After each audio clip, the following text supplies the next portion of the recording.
Good morning to another episode of Swabhimaan Samvaad series. Today we have with us Aishwarya Rajeev, who is a feminist economist studying women's work and time use. She's presently the coordinator of the Feminist Policy Collective, India, which works on gender transformative financing in pursuit of gender justice. She has recently submitted her Ph.D. in economics at the B.R. Ambedkar University Delhi, and her thesis is an exploration of women's time use and social location in India. Her broader areas of interest are gender and development, political economy, and public policy. Ma'am, we are so grateful to have you for our discussion today on feminist economics as well as women and work. So before we begin with your specific research, we would like to sort of discuss first how women workers or women as economic actors are looked at. And since you come from the feminist economic tradition, I think it's very interesting to see how that specific point of view re-evaluates the idea of work and women as workers. So could you elaborate a little bit on that? Right. So first of all, thanks for reaching out to me. I've been following CNES's work for quite a while now, and really exciting and interesting work and important work that you all are doing. So very happy to be a part of this conversation. And so yeah, I'll just jump to the question. So I think we can begin with the caveat that feminist economics as a tradition is sort of this umbrella paradigm to understand the economy, and there would be feminist economists from various schools of thought within economics. So you would have, say, a feminist economist who would belong to a very radical heterodox tradition. But at the same time, you might also have feminist economists who would be using very, say, mainstream or neoclassical models to understand the economy from a feminist lens. So, but just for the purpose of this conversation, we can sort of proceed with a very rudimentary understanding that feminist economics brings a gendered lens to analyze economic systems and economic and social issues. So feminist economics has, over the course of many years now, critically analyzed, questioned, challenged, and tried to transform economic theory, and now empirical research as well, in how the economy itself is visualized. So, earlier you did have feminist economists looking at the microeconomics of the household and the labor market, but now you see that all the areas that economics would traditionally analyze, they have all been analyzed by feminist economists now, and there are very important contributions that feminist economists are making. So macroeconomics, international trade, all of them. And now you see that feminists are also exploring the effects on not only women, but also men, children, persons across various social locations and identities. So kind of bringing in an intersectional lens as well. And feminist economics as a discipline, as a sub-discipline, has also lent itself to an understanding of questions of power, which is one of the key questions that feminist economists were raising from the beginning, that, mainstream traditional understanding of economics never took into account these questions. Intra-household dynamics, questions of power in bargaining within the household and outside the household as well. And also how this power sort of manifests in the everyday of economic systems. And another way in which this power manifests is in how economics as a discipline is understood. So, what is considered to be economics? A lot of questions that feminist economists deal with are often dismissed by saying that, this is not something that economics deals with, because it doesn't fit into that traditional conventional notion of what an economic analysis is supposed to look like. So there are power relations there as well within the discipline. So all of these areas are areas that feminist economists have made very significant contributions to. And I think one of the biggest areas is the understanding of and the foregrounding of activities that are considered to be non-economic, which is your unpaid activities, both unpaid care work, unpaid domestic work, and so on. So now you see that, for example, care work has become a mainstream agenda. You see a lot of discussion on care work in public policy. And that, I think, has a lot to do with the transformation that feminist economists feminists have brought out, and the advocacy that has been built on this kind of academic attention. So I think that feminist economics being premised on the notion that the economy is not a homogeneous entity, that institutions are sites of power relations and social relations, and the agents are all very, very different from each other. I think that leads us to a more, inclusive and holistic understanding of our socioeconomic reality. So I hope that answers your question. No, definitely. I think even as a student, when I look at that particular school of thought, with, as you mentioned, care work, and I recall reading a little bit of Nancy Folber's work around that area, and how it's like a double shift for women, which was something which was never gauged in the past. Since you brought up the idea of unpaid domestic work, women workers in particular always have to have a sort of a balance in managing their paid work in case they are part of the workforce and their unpaid work at home. How do you think women workers have navigated that trade-off, and how do we think that has sort of impacted their decisions within the labor market? As a person who studies this, how can you understand that phenomenon? Right. So, unpaid work refers to this larger set of activities that are not remunerated, and, including domestic and care work, which is crucial for our analysis of understanding women's work. So, and there's a lot of rich literature on women's work, which has shown that, these activities present a very complex issue. Not only because there are social relations and power relations underlying these activities, there are also social norms and rules about what women should do or should not do, and what they can do and cannot do. And they're also intertwined with, affection, care. Nancy Folber's work has dealt with that. Care, love, altruism, because, they are inherently relational activities, especially care work.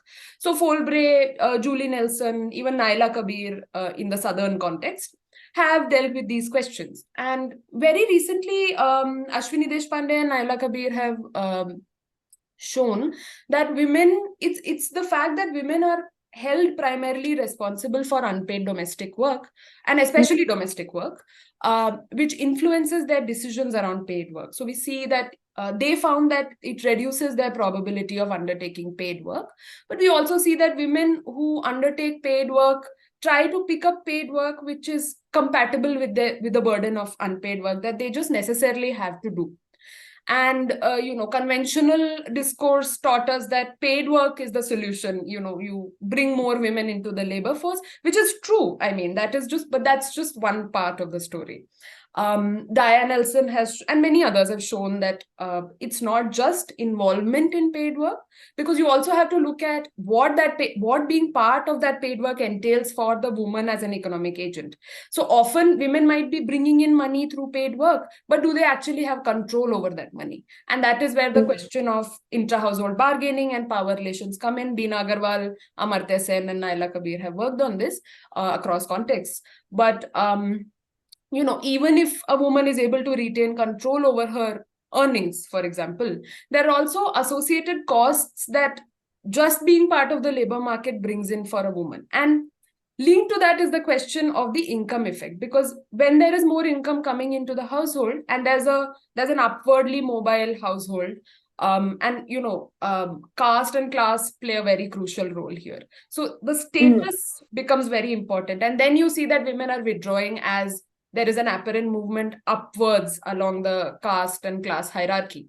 So, that women from rich households, women from good households do not go out and work. All of those things come into the picture. So there are these multiple, ways in which women's participation in paid and unpaid work is conditioned. Often what this results in is, like you said, the double or even the triple burden of work. Which includes not only unpaid work within the household, but also volunteer work, community work, and so on. So this happens because primarily women are seen as secondary earners and primarily responsible for the household. So whether or not they're being paid employees is secondary to the fact that they have to manage the household work.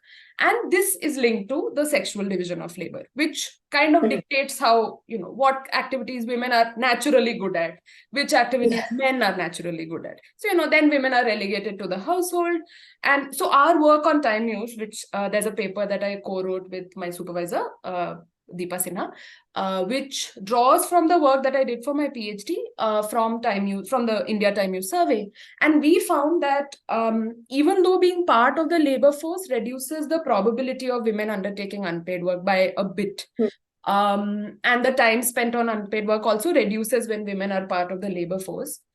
In the case of self-employed women, this reduction doesn't happen, indicating that the nature of employment matters. Because if you're in, say, a regular, stable, formal form of employment, you have access to, say, childcare, you have access to social security benefits, maternity benefits, all kinds of things, which enable you also, the increased income also enables you to displace your unpaid work burden onto someone else. And so your time spent on unpaid work reduces. But for a lot of women who are not in such stable, formal forms of employment, this story does not really hold for them. So they have to do both, paid work and unpaid work. So there is, no unisided causality here, but rather this overdetermination of paid and unpaid work with each other. And through this, there is this influencing of women's decision-making and the various forms of work that they undertake. I think it's an interesting sort of dynamic which women workers, and especially since you said specific categories of women workers are also privileged. When we talk about the informal sector, that is not the case. Yeah. And we would also be coming to that soon when we talk about your specific work. Just a follow-up question to this. How women workers have all of these specific, I would say, preconditions before they enter the labor market. How do employers view them? Does that impact the kind of job openings they get or the kind of pay they get? Because there's an entire discussion about that within both the feminist economic sphere as well as the economics debate generally. Yeah, so that's linked to the previous answer, no? It's the other side of the equation. So, yes. And I think I'll take a step back and go back to how labor markets are understood in economics traditionally, conventionally. So, you see in whichever textbook you pick up, you'll see that labor markets are seen as this perfectly neutral arenas where everyone has perfect information, everyone is maximizing their utility, information is flowing instantly. And within this perfect scenario, there are these individuals who may have certain prejudices against women's employment. And so, in all the models that we run and all the analysis that we do, we kind of end up explaining discrimination in the labor market as a residual. So if nothing else can explain the difference in pay or occupational segregation, then it must be discrimination. Mm-hmm. But if you look at how Diane Elson speaks about labor markets as a gendered institution, that kind of, helps us move closer to social reality a little, where she says that you have to look at every institution as bearers of gender. There will be social relations in every institution. And so the employer-employee relationship is also a social relation. So it can't be bereft of all the social norms, all the social locations that people are occupying in reality. So how does then this employer-employee relationship become a bearer of gender? This can happen through, say, stereotypes of, what women do, who can do what work, authoritarian, people in positions of authority being more masculine, and so on and so forth. So if you look at institutions like this through this lens, then we see that discrimination or unfair work contracts and everything that we see is not really an anomaly. It's a feature of the system. It's kind of inbuilt into it.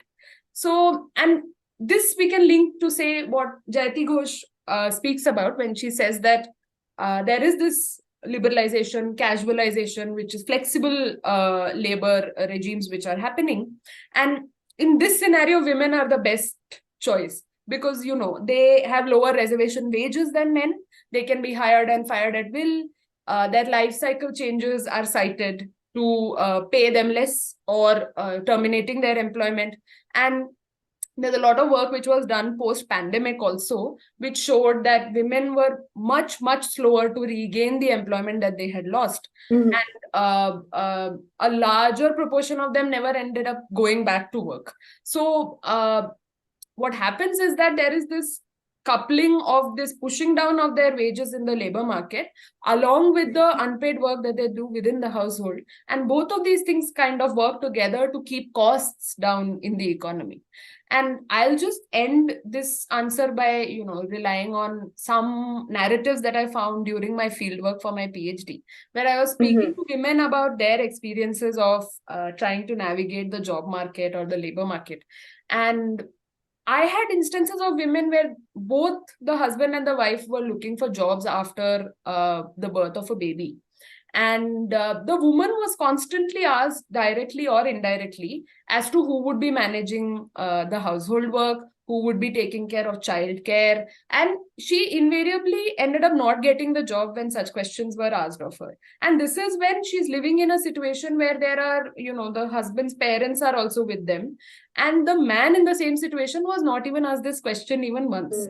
So there are these, implicit and explicit ways in which employers kind of figure out how to navigate this, this worker who is a woman. And that's how these things play out.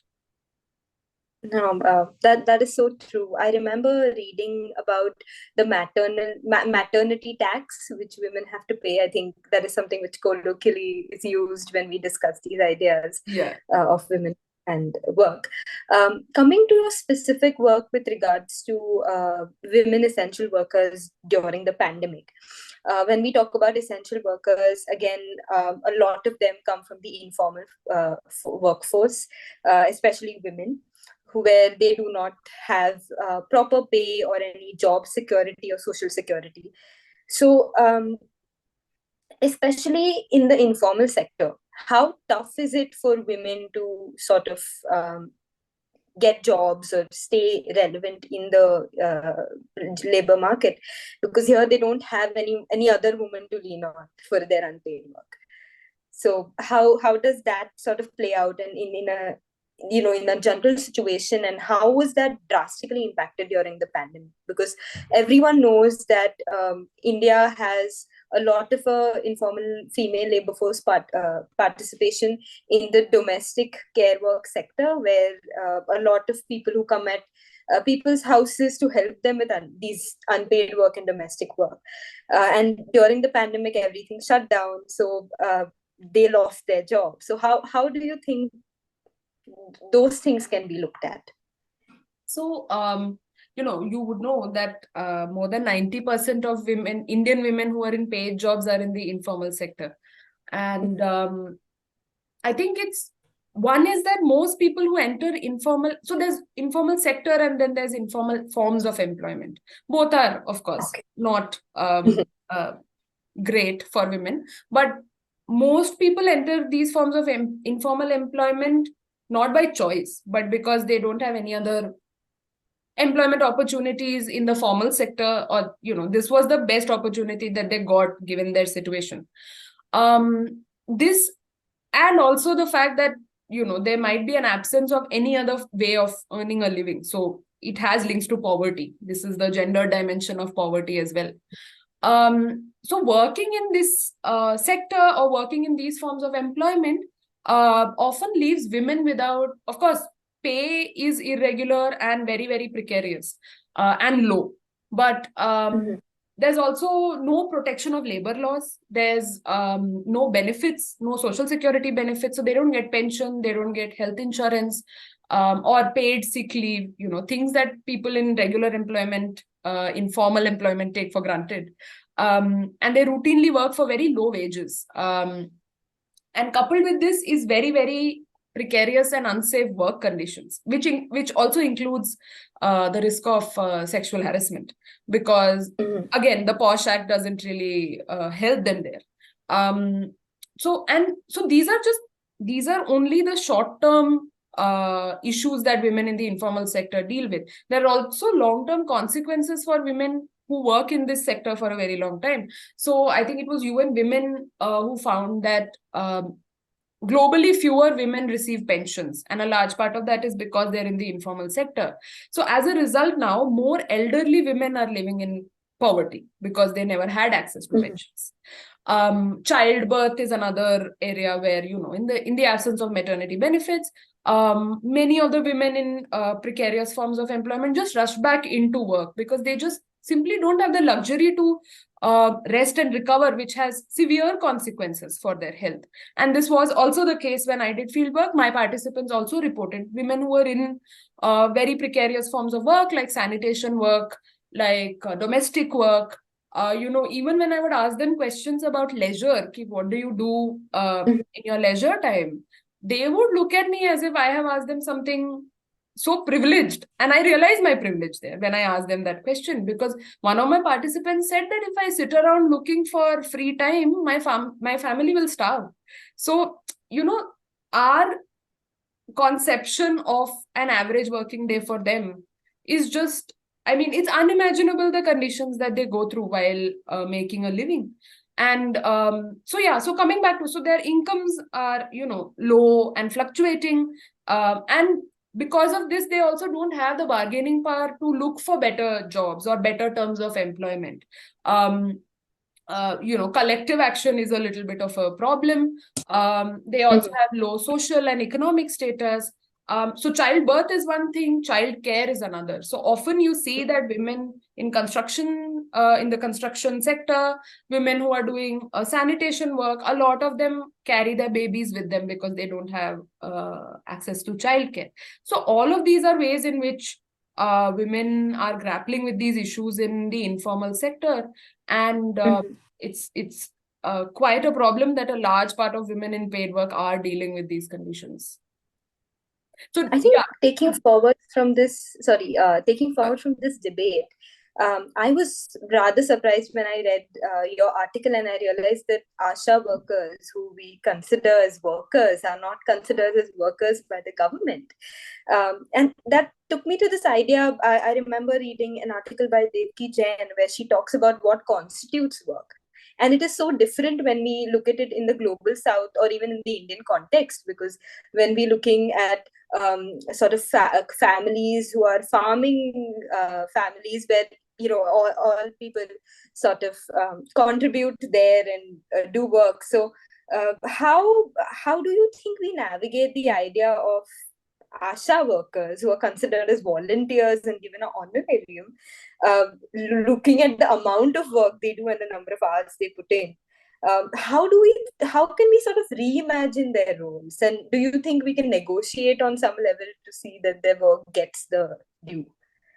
Right. So Devki Jain's work is, seminal in this regard, especially where she points out how many forms of women's work are left out in surveys as well. And, they're undervalued, undercounted, often ignored.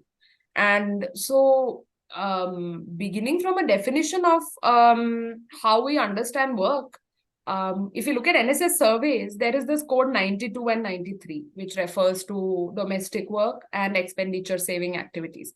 Once you report that you are engaged in code 92 or 93 for most part of your time, you're classified as non-workers. So then, then you're not considered to be putting in any amount of work regardless of how much time you're spending in it. At present, we have this paid, unpaid distinction, but there's also this economic, non-economic distinction. So the UN system of national accounts has come up with this, with these categorization. And so something like production for own use, which would be collecting fuel and firewood, collecting water, something that women spend a lot of time doing in rural areas.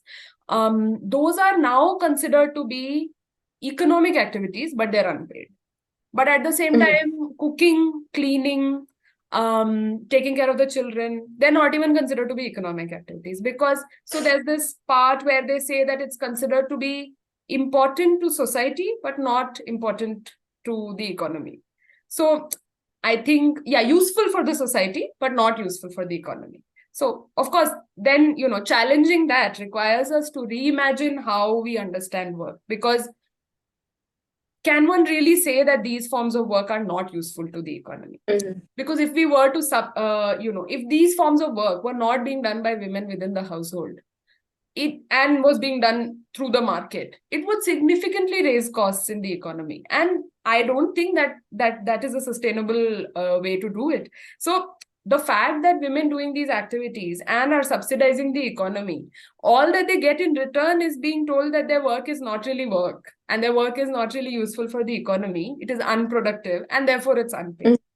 So I think what is useful is to kind of look at work as a continuum. And this is not something that we have come up with. Rania Antonopoulos came up with this idea that work is a continuum, ranging from paid, underpaid to unpaid work. And you can locate women at various points on this continuum. Then that lends itself to a more, slightly messy, but more nuanced understanding of the various forms of work that women might be doing at the same time.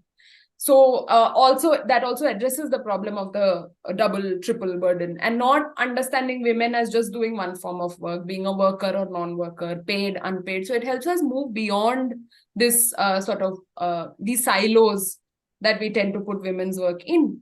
And coming back to your question of this contradiction that Asha and Anganwadi workers are, on the one hand, working such long hours, even more than 8 hours in a lot of cases. And on the other hand, that they termed as volunteers. One could say that when we look at these interlinkages of these various forms of work that women are doing, and place it within the paradigm of the sexual division of labor, we see that the contradiction sort of resolves itself. So, then you don't see it as an accident or a coincidence. So we may be able to catch on to some nuances of women's work if we look at it like that, because I don't think it's an accident that all of these forms of work that women are deemed to be better at doing. So, women seem to be doing all of these activities out of love. And then, as we argue in the paper, these essential work that is happening in the economy during the pandemic are all extensions of work that women are expected to do within the household. And again, it's not a coincidence that most of the people who are doing this work outside are also women. So look at how the Asha is conceptualized. It is stated that it has to be a woman. So we need to question, why does it have to be a woman? Right? Definitely true. A lot of things which we need to think about. And I'm glad you got up the GDP point, because this entire debate about counting correctly there when it comes to unpaid work. Just a last and a quick question before we end this session. How do you think, as an upcoming policymaker and a feminist economist herself, what are the policies, or what do you think needs to change to sort of gauge these lags which we have in the policy itself? And how do we ensure a more inclusive and equitable understanding of work and women workers? Tough question to answer, but so from a very basic understanding of whatever little work I've done, I think beginning from Asha and Anganwadi workers, of course, their role in the process of social reproduction need to be recognized and remunerated. So recently in the budget, they were included in the Ayushman Bharat scheme, but they still remain to be recognized as workers. Their social security benefits are still lacking. Proper training, protection under various labor laws and legislations need to be brought in for Asha and Anganwadi workers specifically. On a larger scale, the state needs to step into social sectors like health and education, because now what's happening is that this gap that is left by the state is being filled in through unpaid work that women are doing within the household. And that became even more stark during the pandemic. But so that is one. And I think on the level of public policy discourses, there is a need to move beyond these, paid, unpaid, production, social reproduction as isolated entities. That kind of narrative needs to be moved beyond, because while paid employment, comes with its own set of benefits, increase in bargaining power for women, social security, all of those things, it also needs to be foregrounded that, equal wages are needed. Regular employment for everyone is needed, maternity, paternity leave, accessible childcare. All of those are issues that even women in paid employment, regular employment, not to that extent, but largely women are dealing with these issues in paid employment. So moving towards the 3 Rs, recognize, reduce, redistribute, But in terms of care work, there's also 5 Rs now, which is reward and representation of workers, care workers. So right now, what is happening is that the redistribution is happening within women. Like more privileged women are able to displace it onto more marginalized women. So we need the redistribution to happen on a societal scale. And finally, I think understanding and measuring women's work in its entirety, in its messiness, is absolutely crucial, because right now I think building a robust data collection infrastructure is the need of the hour, and that and the dissemination and utilization of the data that we collect and academic attention to these matters is, I think, imperative. So I hope I answered your questions. I mean, I know I went all over the place, but No, this is what I think no, as a definitely. student. No, I think I learned a lot through this conversation. And I think this is a topic which the more you debate, the less it is. There are so many issues which still have to be explored. As a person who is also interested in gender, I understand there's so many things which we have to, and especially when it comes to economics, it's the basic bread and butter, and it's very imperative that that area is addressed. But thank you so much, ma'am, for this lovely conversation. I bet our viewers, as well as the entire team at Swabhimaan, would be learning a lot from our conversation. I'm really sorry that we had a little of a short time, because I think I still have a lot of questions, a lot of things which I want to discuss. But thank you so much, ma'am. Thank you. And thank you for the audience also to sort of engage with us virtually on our platform. So thank you so much. Thank you.